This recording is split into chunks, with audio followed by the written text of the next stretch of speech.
बिस्मिल्लाहिर्रहमानिर्रहीम। अस्सलामुअलैकुम। Dear students, कैसे हैं आप?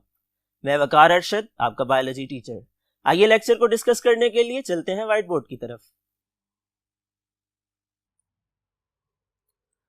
डियर स्टूडेंट्स, प्रीवियस लेक्चर में हम वेजिटेटिव प्रोपेगेशन को डिस्कस कर रहे थे और हमने डिस्कस किया वेजिटेटिव प्रोपेगेशन में एक पेरेंट के वेजिटेटिव पार्ट को लिया जाता है, उससे एक नया पौधा तैयार हो जाता है।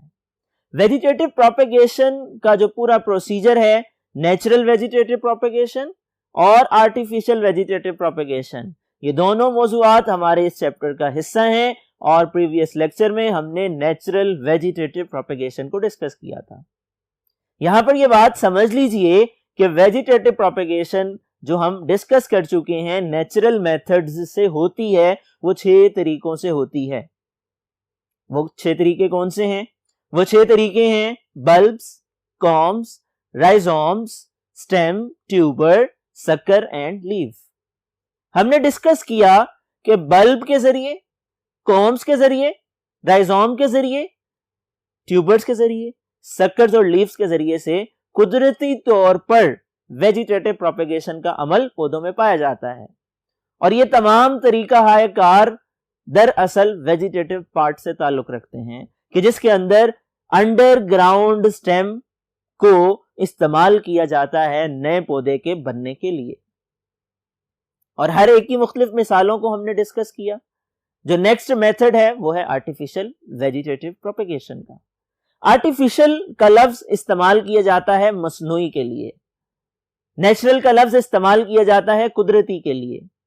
कुदरती तौर पे होने वाला अमल नेचुरल, जबकि मसनूई तौर पर किया जाने वाला, एनफोर्स करके करवाया जाने वाला, इंसान की मर्जी से होने वाला अमल आर्टिफिशियल वेजिटेटिव प्रोपेगेशन कहलाता है। हम इसको यूं भी कह सकते हैं, the type of vegetative propagation that occur by force for human benefits. दरअसल इंसान की तमाम सरगर्मियों का महवर इंसान ही की फलाह व बहबूद है। इंसान जितनी भी सरगर्मियां करता है साइंस के मैदान में या टेक्नोलॉजी के मैदान में, उन सब का मकसद इंसानी जिंदगी को आसान और सहल बनाना है। Dear students, artificial vegetative propagation का मकसद भी ये है कि हमारी सहूलत के मुताबिक हमारी खुराक की जरूरियात को बेहतर अंदाज में, अच्छी ग़िज़ाइयत के साथ और अच्छी मिकदार में पूरा करने के लिए पैदावार को बढ़ाया जाए। आइए देखते हैं वेजिटेटिव प्रोपेगेशन जो मसनूई तरीके से होती है वो कितने मेथड्स हैं। डियर स्टूडेंट्स, 2 टाइप्स हैं वेजिटेटिव प्रोपेगेशन की जो आर्टिफिशियल वे से होती है, और वो है कटिंग और ग्राफ्टिंग। कटिंग और ग्राफ्टिंग में क्या डिफरेंस है, इन दोनों में फर्क को वाज़ेह करने के लिए, समझने के लिए आइए चलते हैं नेक्स्ट बोर्ड की तरफ।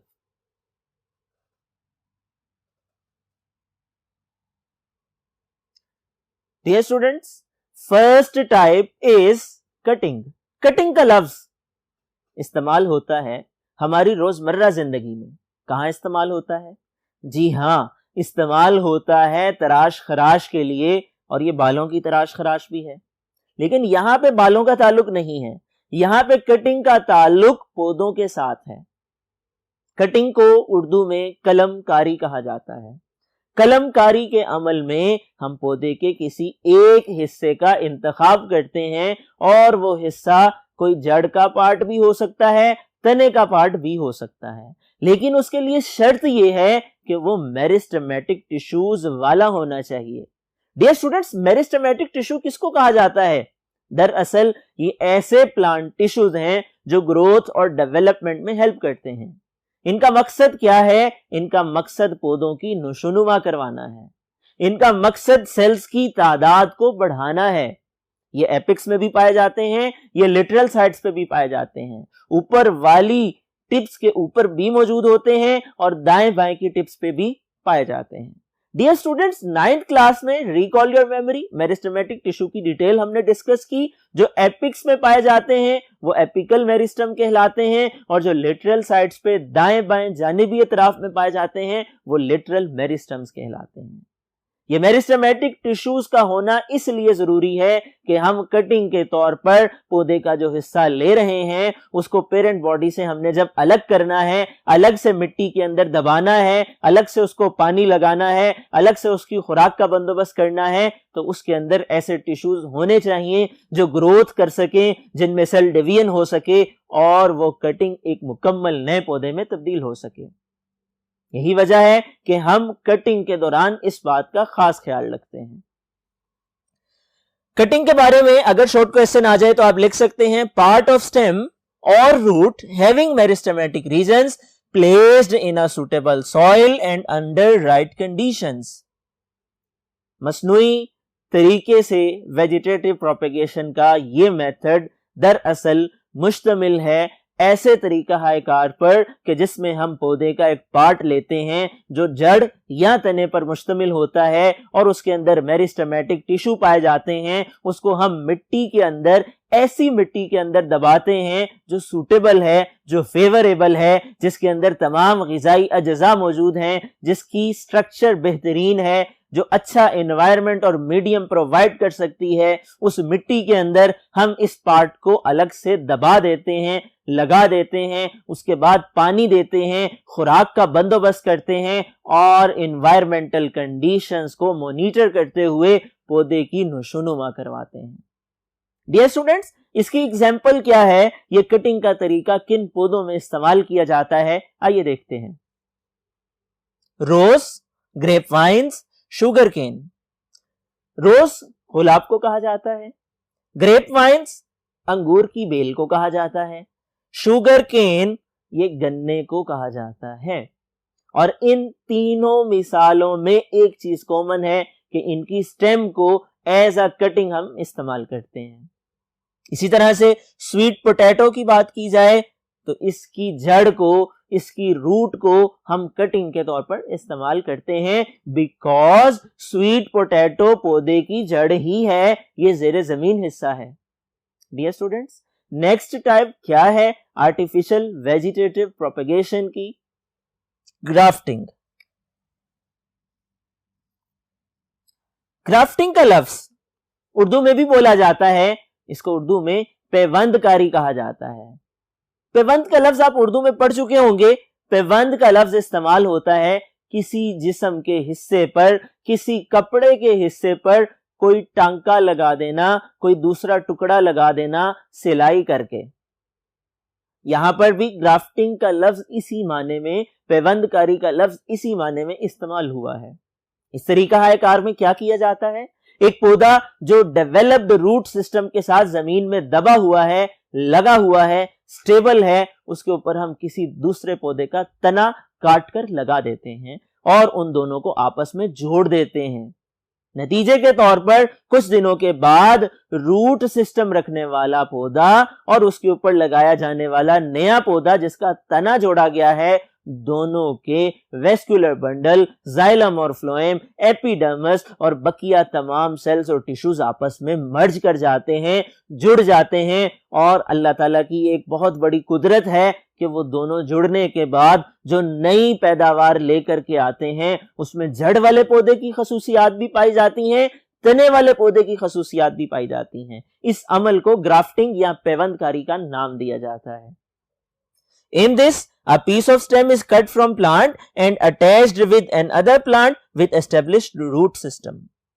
यहां पे आपकी मालूमात में इजाफा करता चलूं, एक इंटरेस्टिंग इंफॉर्मेशन है, एक एडिशनल इंफॉर्मेशन है, आपके लेवल पर मौजूद तो नहीं है, लेकिन आप ये सुन लीजिए कि दो हिस्से जिनमें से एक हिस्सा जड़ रखता है और दूसरा हिस्सा तना है, इनके दो मुख्तलिफ नाम हैं। इनको रूट स्टॉक और साइन स्टॉक का नाम दिया जाता है। पौधे का वो हिस्सा जो जड़ समेत जमीन में मौजूद है वो रूट स्टॉक है और जो तना लगाया गया है वो साइन स्टॉक है। डियर स्टूडेंट्स, इसके एग्जाम्पल क्या हैं? Roses, peach, plum, grapes. Roses गुलाब को कहा जाता है, यानी गुलाब का पौधा भी ग्राफ्टिंग के जरिए लगाया जा सकता है। पीच कहते हैं आड़ू को, इंतहाई लजीज फल, खाने में जिसका जायका बहुत अच्छा है, इसको भी ग्राफ्टिंग के अमल के जरिए से ग्रो करवाया जा सकता है। इसी तरह प्लम है। प्लम, आलू बुखारे को कहा जाता है और ये भी इंतहाई लजीज फल है। ये भी ग्राफ्टिंग के अमल के जरिए ग्रो करवाया जा सकता है। ग्रेप्स अंगूरों को कहा जाता है और अंगूर भी इस अमल से ग्रो करवाए जाते हैं। डियर स्टूडेंट्स, ग्राफ्टिंग के अमल से सीडलेस ग्रेप्स भी बनाए जाते हैं, यानी ऐसे अंगूर जिनके अंदर गुठली मौजूद नहीं होती है। मूव करते हैं नेक्स्ट टॉपिक को समझने के लिए नेक्स्ट बोर्ड की तरफ।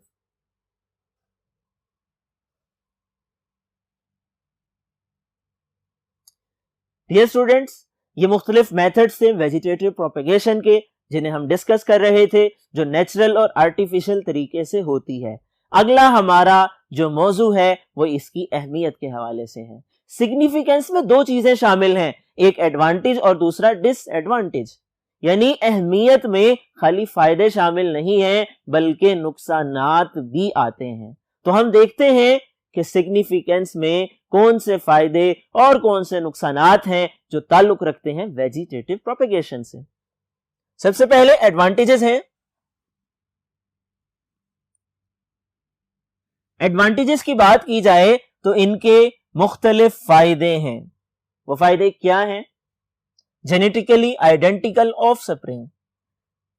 वेजिटेटिव प्रोपेगेशन चूंकि एसेक्सुअल रिप्रोडक्शन है, इसमें माइटोसिस इन्वॉल्व है, मियोसिस नहीं होती है। इस वजह से इस तरीके से बनने वाले नए जानदार हूबहू अपने वालिदैन जैसे होते हैं, जेनेटिकली बिल्कुल आइडेंटिकल होते हैं। Number 2, no need of pollination. Dear students, pollination का अमल सेक्सुअल रिप्रोडक्शन है जिसके लिए फ्लावर होता है, फ्लावर के अंदर मेल पार्ट है, फीमेल पार्ट है, एंथर है, एंथर से पोलन निकलता है, पोलन ट्यूब बनती है और वो एंथर में से निकलने वाला जो पोलन है वो पोलन ट्यूब के जरिए से स्टिग्मा, स्टाइल और ओवरी से होता हुआ ओव्यूल में जाता है। लेकिन यहां पर चूंकि सेक्सुअल रिप्रोडक्शन नहीं है, ये सेक्सुअल रिप्रोडक्शन है, पॉलिनेशन की जरूरत नहीं है, पोलन ट्यूब की जरूरत नहीं है। सिंपल पौधे का एक पार्ट लिया जाता है, उसको जमीन में दबा दिया जाता है, उसकी केयर की जाती है, उसको खुराक दी जाती है, उसको पानी दिया जाता है और वो एक नया जानदार बन जाता है। Next, number 3, rapid growth. ये बड़ा सस्ता तरीका है। आपके पास एक पौधा है, आपने उसकी केयर की, उसकी नशोनुमा की और नशोनुमा के बाद उसी पौधे के मुख्तलिफ हिस्सों को इस्तेमाल करके उससे एक ही वक्त में कई नए पौधे तैयार कर लिए। Number 4, seedless fruit. ये भी एक फायदा है। वेजिटेटिव प्रोपेगेशन की मदद से हम बगैर बीजों वाले फल तैयार करते हैं और उनका जायका ज्यादा अच्छा होता है, उनको खाने में ज्यादा लुत्फ आता है। मिसाल के तौर पर बगैर बीजों वाले सिट्रस फ्रूट जिसके अंदर माल्टा, किन्नू और मौसमी शामिल है। इसी तरह लेमन भी सिट्रस फैमिली का हिस्सा है। Dear students, next topic disadvantage से रिलेटेड है, देखते हैं वो कौन से हैं।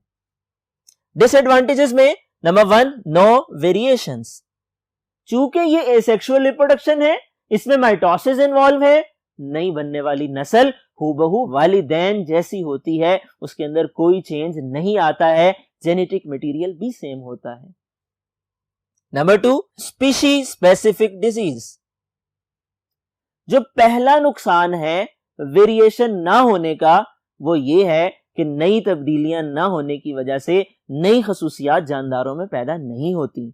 जबकि दूसरा नुकसान यह है, चूंकि नए बनने वाले पौधे हूबहू अपने पेरेंट्स जैसे होते हैं, वालिदैन जैसे होते हैं, किसी खास बीमारी का अटैक हो जाए, स्पीशीज स्पेसिफिक डिजीज का हमला हो जाए तो सारे एक साथ इसको बर्दाश्त नहीं कर पाते, बीमारी के एक ही हल्ले में खत्म हो जाते हैं। ये नुकसान है वेजिटेटिव प्रोपेगेशन का। इसके बाद नेक्स्ट टॉपिक है टिश्यू कल्चर। टिश्यू कल्चर क्या है? It is a technique applied in cloning. Cloning का अमल क्या है? ये एसेक्सुअल रिप्रोडक्शन ही का एक तरीका है कि जिसमें एक जानदार के जिस्म से एक सेल लिया जाता है, एक टिश्यू लिया जाता है या एक ऑर्गन लिया जाता है, उसको मसनूई माहौल मुहैया किया जाता है, मसनूई खुराक मुहैया की जाती है, उसकी नुशुनुमा होती है, उससे अनडिफरेंशिएटेड मैस ऑफ सेल्स बनते हैं जो बिल्कुल एक जैसे सेल्स होते हैं और वो कैलस कहलाते हैं। फिर हम मुख्तलिफ केमिकल शामिल करते हैं, वो मुख्तलिफ केमिकल उन एक जैसे सेल्स को मुख्तलिफ सेल्स में डिवाइड कर देते हैं। ये टेक्निक टिश्यू कल्चर कहलाती है और ये अमल क्लोनिंग कहलाता है। इसके नतीजे में जो नए जानदार बनते हैं वो जेनेटिकली आइडेंटिकल होते हैं, पेरेंट सेल जैसे होते हैं, पेरेंट टिश्यू जैसे होते हैं या पेरेंट ऑर्गन जैसे होते हैं। और इसका फायदा क्या है कि हम एक सेल या एक टिश्यू या एक ऑर्गन को इस्तेमाल करके एक मुकम्मल नया जानदार बना लेते हैं। डियर स्टूडेंट्स, ये साइंस के करिश्मे हैं, ये वो अकल है जो अल्लाह ताला ने इंसानों के दिमाग में रखी है। उसी अकल को इस्तेमाल करके इंसान ये नए नए तरीके दरियाफ्त करता है और इन तरीकों को इंसानों की फलाह व बहबूद के लिए इस्तेमाल किया जाता है। टिश्यू कल्चर हो, वेजिटेटिव प्रोपेगेशन हो या क्लोनिंग का अमल हो, ये तमाम तरीका हाय कार पौधों की पैदावार बढ़ाने में, जानवरों की अच्छी नस्लें तैयार करने में और मुख्तलिफ माइक्रो ऑर्गेनिजम्स तैयार करने में हमारी मदद करते हैं और इन चीजों को हम अपनी फलाह व बहबूद के लिए, अपने फायदों के लिए इस्तेमाल करते हैं। डियर स्टूडेंट्स, इसमें इंपॉर्टेंट क्वेश्चंस मौजूद हैं, शॉर्ट क्वेश्चंस मौजूद हैं, लॉन्ग क्वेश्चंस मौजूद हैं और एमसीक्यू भी पूछे जा सकते हैं। यहां पर कटिंग और ग्राफ्टिंग का सवाल बोर्ड पॉइंट ऑफ व्यू से इंपॉर्टेंट क्वेश्चन है, एग्जामिनेशन में आ चुका है। इसी तरह से टिश्यू कल्चर और क्लोनिंग भी शॉर्ट में पूछा जा चुका है और वेजिटेटिव प्रोपेगेशन पे लॉन्ग क्वेश्चन भी आ चुका है।